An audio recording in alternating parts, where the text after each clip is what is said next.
네, 검찰도 구속된 김용현 전 국방부 장관을 대상으로 이 계엄 당시 대통령의 지시 내용을 집중 추궁했습니다. 대통령이 포고령을 직접 수정했다는 진술도 확보된 것으로 알려졌는데요. 김 전 장관이 구치소에서 극단적인 선택을 시도한 일도 전해졌지만 건강에 큰 문제는 없는 상태입니다. 김소영 기자입니다.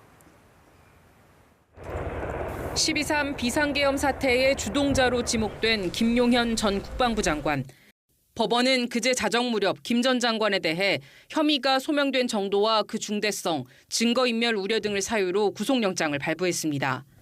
내란 혐의 자체가 중범죄인데다 김 전 장관이 검찰 조사 전 휴대전화를 교체하고 기존 텔레그램을 탈퇴하는 등 증거인멸이 의심되는 행동을 했던 점 등이 고려된 것으로 보입니다.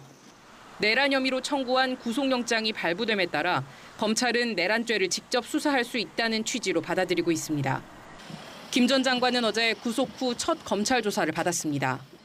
검찰 특수본은 김 전 장관을 상대로 계엄 당시 윤 대통령의 구체적인 지시 내용 등을 집중 추궁한 것으로 전해졌습니다.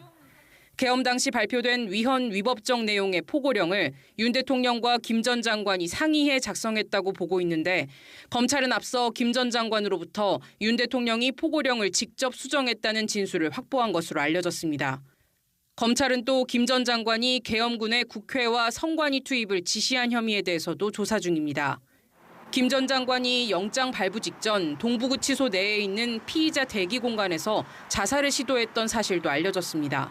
화장실에서 내의와 내복 바지를 연결한 끈으로 자살을 시도하는 것을 우리 통제실에서 근무자가 발견하고 바로 출동을 해서 김 전 장관은 건강에 지장이 없는 상태입니다. 법무부는 김 전 장관을 CCTV 감시가 강화된 보호실에 수용했다고 밝혔습니다. KBS 뉴스 김소영입니다.